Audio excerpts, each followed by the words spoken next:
The area now known as Odo was part of the traditional homelands of the Odo, also spelled Odo, people, a Siouan-speaking tribe that migrated westward from the Great Lakes region in the 16th century. They settled along rivers like the Des Moines and Little Sioux, hunting bison and building earth lodge villages.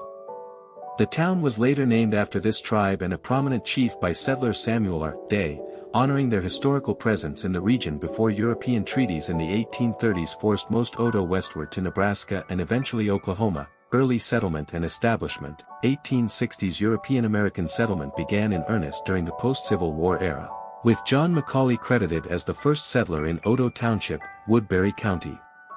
The post office opened on September 26, 1864, marking the community's formal start amid Iowa's rapid frontier expansion. Farmers drawn to the fertile Luss Hills and proximity to the Little Sioux River established homesteads, laying the groundwork for a rural agricultural hub in the Sioux City metropolitan area. Incorporation and community growth. 1880s Odo officially incorporated as a city on July 7, 1883, reflecting its maturation into a self-governing village with basic services like a general store and church. The local newspaper, the Odo Leader, debuted around this time, chronicling daily life and events. By the late 19th century, the population hovered around a few hundred, supported by family farms growing corn and livestock, embodying the quintessential Midwestern prairie town amid Iowa's statewide population boom, railroad era and economic shifts. Early 20th century the Illinois Central Railroad arrived in 1915, spurring a brief economic surge by connecting Odo to larger markets in Sioux City and beyond, facilitating grain and cattle shipments.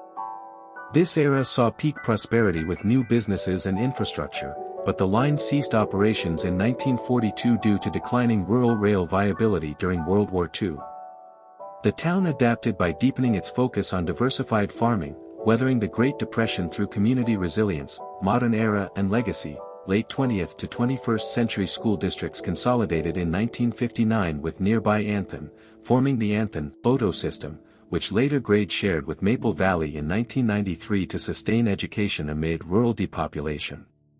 Today, Odo remains a tight-knit community of about 72 residents, 2020 census, preserving its agricultural heritage while facing challenges like poverty rates above 20%.